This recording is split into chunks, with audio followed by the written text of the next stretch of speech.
विश्राम कीजिए। अगला प्राणायाम करते हैं कपालभाति। कपालभाति जिसे षट क्रिया का भी एक प्रकार माना जाता है। कपालभाति में आपको 1 सेकंड में 1 स्ट्रोक लगाना है। जिन्होंने खारा लेट खाया है वे सावधानी पूर्वक इसका।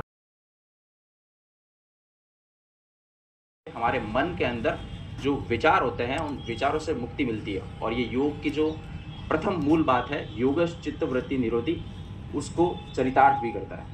तो कपालभाति अभ्यास के कई फायदे हैं। आइए हम कुछ आगे बढ़ते हैं क्योंकि समय की गरिमा है। कुछ खड़े होकर योगासन करते हैं, तो खड़े हो जाएं सभी स्थान पे।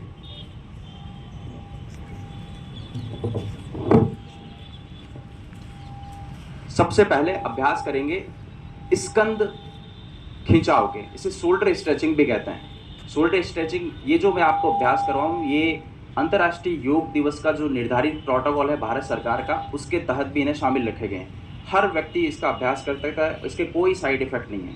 पैरों में थोड़ा गैप बनाए रखें, दूरी रखें, गर्दन आपके सामने, कमर सीधी, दोनों हाथों की स्थिति आप परस्पर पास में रखेंगे। अब श्वास को भरते हुए आपको दोनों हाथों को सहजता से ऊपर उठाना है, स्लो मोशन में। स्थिति एक, अग्रसर को आप देखिए और धीरे धीरे दोनों हाथों को ऊपर उठाएं। विदित रहे कि आपकी जो हथेलियां है वो बाहर की तरफ रहेगी, पूरा ऊपर की तरफ खिंचाव दीजिए आप। इसे स्कंद खिंचाव कहते हैं। स्कंद क्षेत्र की मांसपेशियों की सक्रियता बनाए रखने के लिए बेहद कारगर। दो, श्वास को छोड़ते हुए सहजता से नीचे लेना, हाथों को एक रूपता के साथ कीजिए। फिर से इसे दोहराएं। स्थिति एक,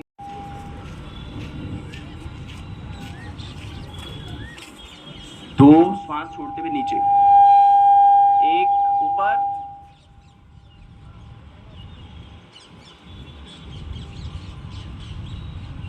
दो, विश्राम कीजिए। अब सीधे बैठें, करवट बदलते हुए आप सीधे बैठ जाएं।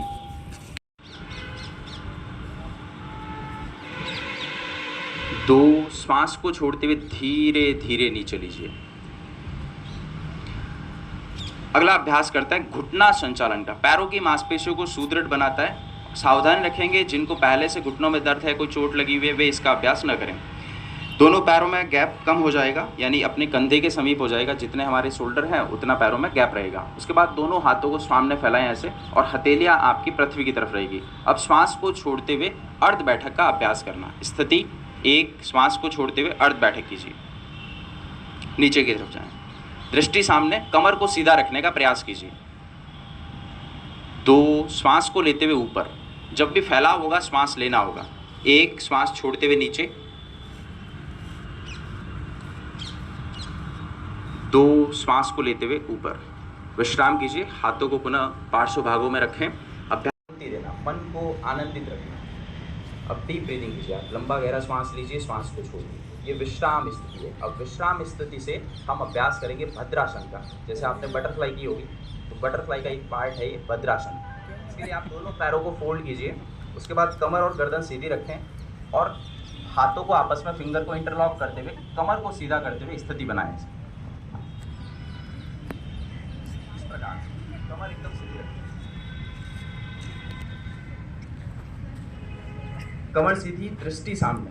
भद्र शब्द का अर्थ है दृढ़, सज्जन या सौभाग्यशाली। इस आसन का अभ्यास करने से शरीर में दृढ़ता स्थापित होती है, हिप जॉइंट की स्टिफनेस इससे दूर होती है। विश्राम, पैर दोनों सीधे। अच्छा, अभ्यास करते हैं शुगर और बीपी हर घर के अंदर। तो शुगर जो ठीक करना चाहते हैं, जिनको नहीं है उनको कभी भविष्य में नहीं होगी, इसके लिए अच्छा अभ्यास है वक्रासन। वक्रासन के लिए सबसे पहले आप अपने दाहिने पैर को ऐसे मोड़िए, राइट लेग को, और ज़्यादा नहीं मोड़ना है आपको, दूसरे पैर के घुटने तक ही इसे पंजा रहेगा। उसके बाद जो पैर आपने फोल्ड किया है वो हाथ पीछे रखें आप, यानी राइट लेग आपने फोल्ड किया है तो राइट हैंड पीछे रहेगा, और जो दूसरा हाथ है आपका वो पैर के पंजे के पास रहेगा, ऐसे घुटने के बाहर वाली साइड से आते हुए।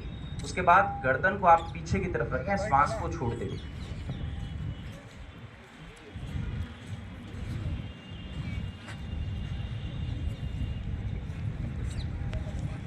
तो श्वास को छोड़ना होगा। श्वासों का विशेष महत्व है, शरीर का मन के साथ और मन का आत्मा के साथ समन्वय स्थापित करें। आइए दोनों हाथों को ध्यान मुद्रा में रखिए आप ऐसे, कमर गर्दन सीधी, और ब्रीदिंग प्राणायाम करते हैं भस्त्रिका प्राणायाम। भस्त्रिका प्राणायाम बेहद कारगर है, इससे आपके जो लंग्स है उसकी कैपेसिटी बढ़ती है। तो गहरा लंबा श्वास लीजिए ऐसे नाक से, और सहजता से श्वास को छोड़िए।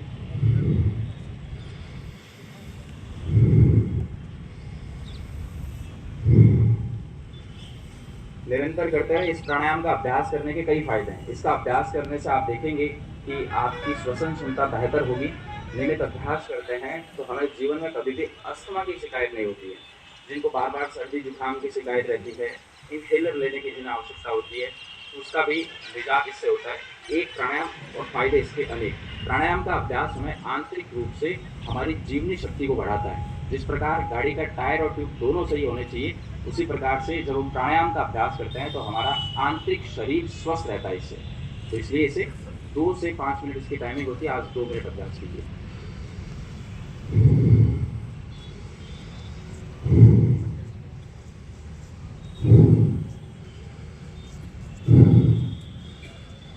हथेलियां ऊपर ऐसे, 4 दोनों हाथ ऊपर।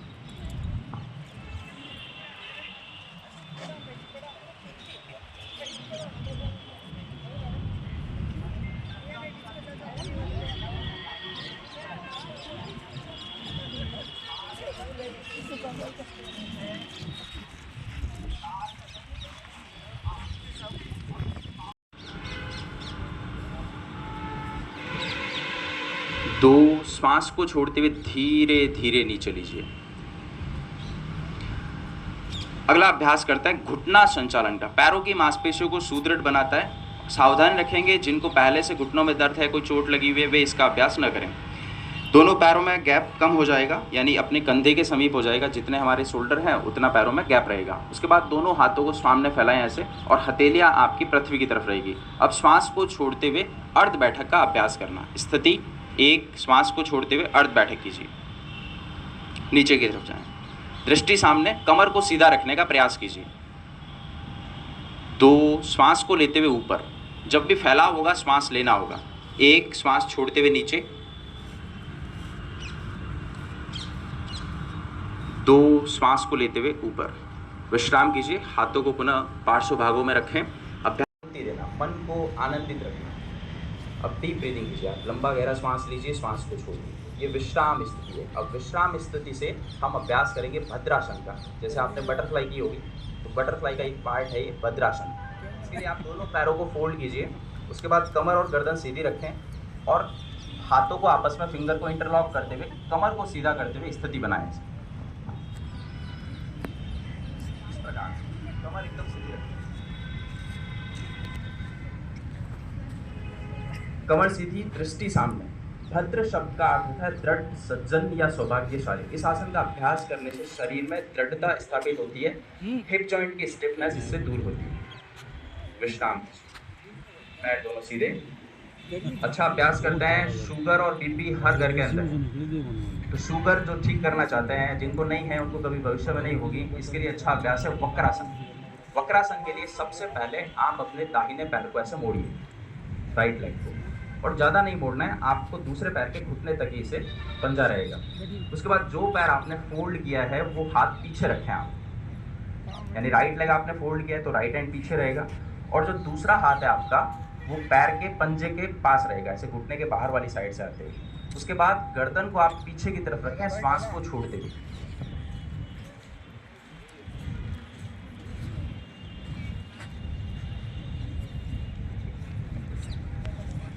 तो श्वास को छोड़ना होगा। श्वासों का विशेष महत्व है। शरीर का मन के साथ और मन का आत्मा के साथ समन्वय स्थापित करें। आइए दोनों हाथों को ध्यान मुद्रा में रखिए आप ऐसे, कमर गर्दन सीधी, और ब्रीदिंग प्राणायाम करते हैं भस्त्रिका प्राणायाम। भस्त्रिका प्राणायाम बेहद कारगर है। इससे आपकी जो लंग्स है उसकी कैपेसिटी बढ़ती है। तो गहरा लंबा श्वास लीजिए ऐसे नाक से, और सहजता से श्वास को छोड़िए।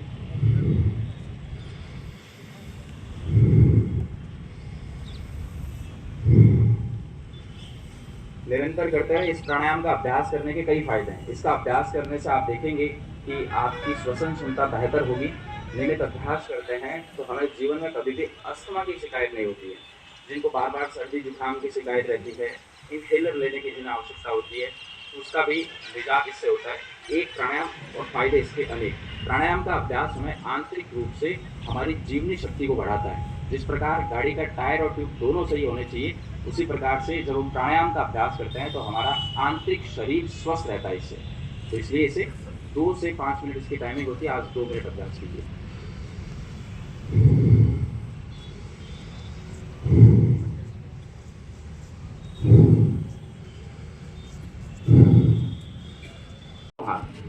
2 हथेलियां आसमान की ओर, 3 दोनों हाथ ऊपर, पूरा ऊपर हाथों को मिलाएं आपस में, 4 हाथों को नीचे लेना सर के ऊपर, इस प्रकार से। बहुत बढ़िया, लयबद्ध तरीके से आप सभी अभ्यास कर रहे हैं। 5 दोनों हाथ ऊपर फिर से, 6 7 पृथ्वी की ओर, 8 एक बार रिपीट कर, 1 2 3 4 5 6 7 8। रिलैक्स कीजिए।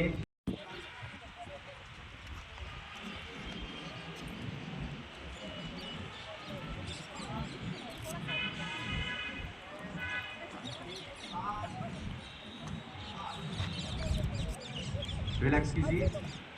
इसका अभ्यास करने से स्मरण शक्ति बढ़ती है, एकाग्रता बढ़ती है। अगला अभ्यास रहेगा कमर का स्वस्थ रहना बेहद जरूरी है। हमें पता है यदि हमारी शरीर स्वस्थ है, और ऐसा हमारे शास्त्रों में कहा गया है कि शरीर माध्यम खलु धर्मशाला। शरीर स्वस्थ है तो हम किसी भी कार्य को आसानी से संपन्न कर सकते हैं। इसके लिए अर्ध चक्रासन का अभ्यास करेंगे। पैरों में थोड़ा सा गैप रखें, दोनों हाथों को कमर के पीछे वाली तरफ रखें, यानी पार्श्व भाग साइड में। अब आपको श्वास को लेते हुए अपने शरीर की क्षमता अनुसार गर्दन को पीछे लेना और कमर के ऊपरी वाले हिस्से को पीछे की ओर दिखाना। सावधानी रखेंगे, जिन्हें हाई ब्लड प्रेशर है, अस्थमा की शिकायत है या चक्कर आते हैं, वे इसका अभ्यास न करें। तो आइए श्वास भरते हुए पीछे की तरफ, 1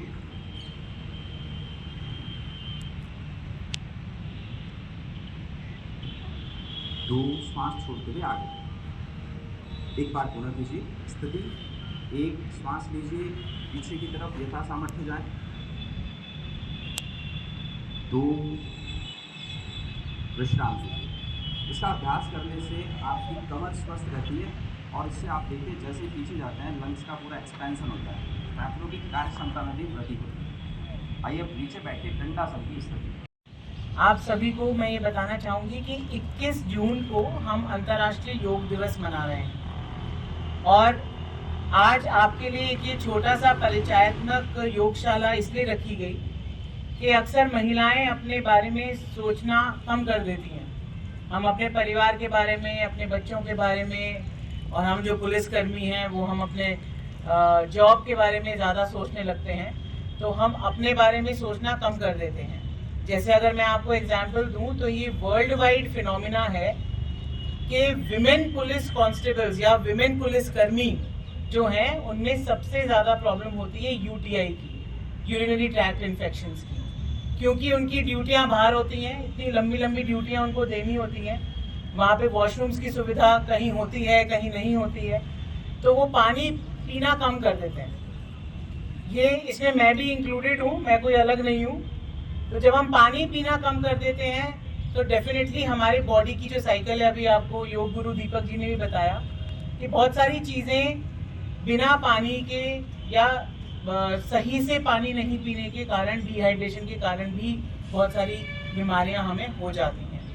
तो पहला वादा तो आप सबसे ये चाहिए कि आप सभी अपने बच्चों के, अपने परिवार का ध्यान रखने के साथ साथ अपना ध्यान भी रखेंगी।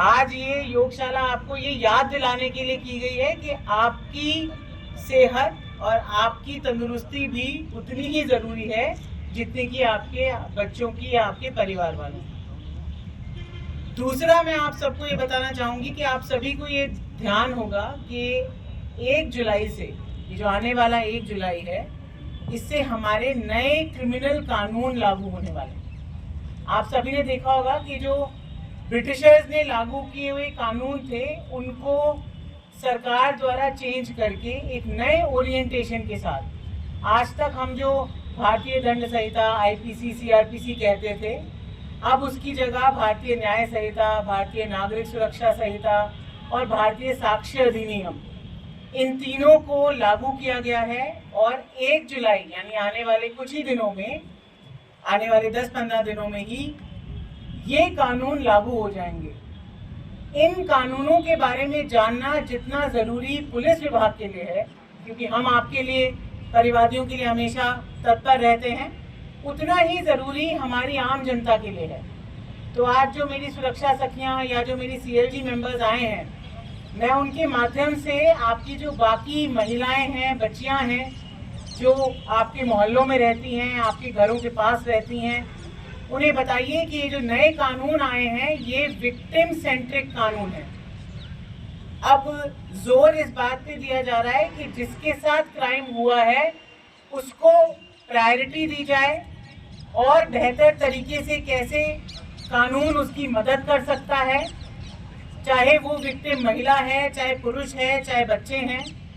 और ये कानून हमारे देश द्वारा हमको दिया गया है। ये कानून किसी ब्रिटिश आइडियोलॉजी पे यह शपथ लेता हूँ कि मैं कभी भी किसी भी दूसरों को भी नशा करने के लिए, मैं यह शपथ लेता हूँ कि मैं एवं नशे को ना, जीवन को हाँ करके देख लीजिए। कमर को हम पीछे नहीं मोड़ते हैं और ये कमर दर्द का सबसे प्रमुख कारण होता है। इस आसन में कमर हमारी स्वतः ही